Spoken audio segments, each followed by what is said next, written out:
امریکہ اور اسرائیل کی جانب سے ایران میں رجیم چینج کی سازش پہلی مرتبہ نہیں رچائی جا رہی۔ 1970 کی دہائی میں پاکستانی نیوکلیئر بم کے بانی وزیر اعظم ذوالفقار علی بھٹو کو بھی اقتدار سے بے دخل کر کے تخت دار پر چڑھانے میں مرکزی کردار امریکہ نے ہی ادا کیا تھا۔ اسلامک بم کی بنیاد رکھنے والے بھٹو کو امریکی وزیر خارجہ ہینری کسنجر نے ایک عبرتناک مثال بنانے کی دھمکی دی تھی، جس پر عمل بھی کیا گیا اور رجیم چینج کے بعد بھٹو کو تخت دار پر چڑھا دیا گیا۔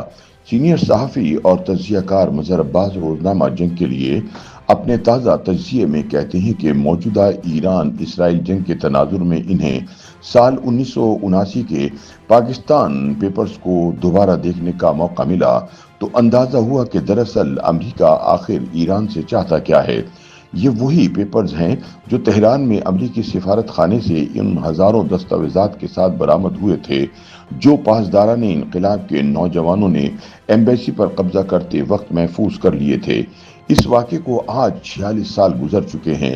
امام خمینی کے انقلاب ایران سے پہلے شاہ ایران اس خطے میں امریکہ کے چوکیدار کا کردار ادا کرتا تھا، لیکن شاہ ایران کے زوال اور بادشاہت کے خاتمے کے بعد یہ کام کافی حد تک پاکستانی فوجی ڈکٹیٹرز نے انجام دیا۔ اس کی بڑی وجہ روس کی افغانستان میں مداخلت بھی تھی۔ تاہم مظہر عباس کہتے ہیں کہ چین کے بڑھتے ہوئے اثر کے باعث امریکہ کا اس خطے میں بظاہر کوئی قابل اعتماد ساتھی نہیں، خاص طور پر بھارت کے حوالے سے ڈونلڈ ٹرمپ کے حالیہ موقف کے بعد۔ امریکہ کو اس وقت کسی ایسے چوکیدار کی تلاش ہے جیسا کردار رضا شاہ پہلوی نے انجام دیا تھا۔ شاید یہی وجہ ہے کہ ایران میں رجیم چینج کی باتیں زور پکڑ رہی ہیں۔ ایران میں کوئی تبدیلی آتی ہے یا نہیں، مگر اس چیز کا امکان نہ ہونے کے برابر ہے کہ وہ اب کبھی اس شاہ ایران والے زمانے میں واپس جا سکتا ہے۔ امریکہ کا اس وقت سارا زور ایران کا نیوکلیئر پروگرام ختم کرنے پر ہے، مگر ایران اور امریکہ مذاکرات کو اسرائیلی حملے نے ناکام بنا دیا۔ زیادہ امکان نہیں ہے کہ ایسا امریکہ اور اسرائیل کی ملی بھگت سے ہوا، مگر جتنا زوردار جواب ایران نے دیا ہے اس نے اسرائیل اور امریکہ کو بہت کچھ سوچنے پر مجبور کر دیا ہے۔ ایک ملک جو 40 سال سے اقتصادی پابندیوں میں رہ رہا ہے، اس کا اسرائیل پر جوابی حملہ کرتے ہوئے اس کا مقابلہ کرنا ہی دنیا کے لیے حیران کن ہے۔ مظہر عباس کہتے ہیں کہ ایران میں بڑی تعداد میں سیاسی قوتیں ہیں جو موجودہ رجیم کے خلاف ہیں، مگر اس وقت ایران ایک ہے اور عوام خامنہئی کے پیچھے کھڑے ہیں، خصوصاً جب تک جنگ جاری ہے۔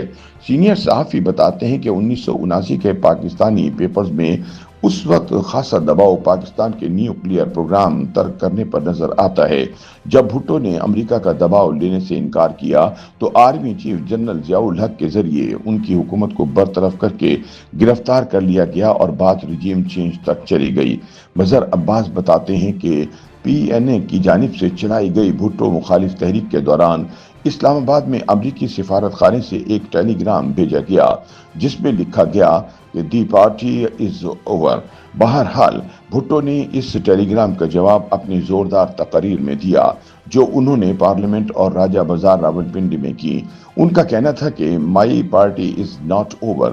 بہرکیف امریکہ کی رچائی سازش کامیاب ہو گئی اور بھٹو رجیم چینج ہو گیا، یہاں تک کہ بھٹو کو پھانسی بھی دے دی گئی۔ لیکن پاکستانی نیوکلیئر پروگرام اتنا آگے جا چکا تھا کہ ملٹری ڈکٹیٹر ضیاء الحق کی بھی جرأت نہ تھی کہ وہ اسے رول بیک کرتا۔ مظہر عباس بتاتے ہیں کہ اس سے پہلے کہ پاکستان پر دوبارہ نیوکلیئر پروگرام ترک کرنے کے لیے دباؤ آتا، روس افغانستان پر حملہ آور ہو گیا۔ یوں پاکستان امریکہ کی مجبوری بن گیا۔ امریکی سی آئی اے نے روس مخالف افغان مجاہدین کی تربیت اور فنڈنگ کی ذمہ داری آئی ایس آئی کو سونپ دی، جس کے بعد امریکی ڈالرز کی ریل پیل ہو گئی اور امریکہ کی توجہ پاکستان کے نیوکلیئر پروگرام سے ہٹ گئی۔ دوسری جانب ایران میں امام خمینی کے انقلاب کے بعد کئی سرکردہ ایرانی رہنما اندرونی جنگ یا اختلافات کا شکار ہو گئے، یہاں تک کہ ایرانی پارلیمنٹ بھی بم دھماکے سے اڑا دی گئی جس میں اسپیکر ہاشمی رفسنجانی جیسے رہنما شہید ہو گئے۔ اس دوران بائیں بازو کی پارٹی رہنما بھی ٹارگٹ ہوئے۔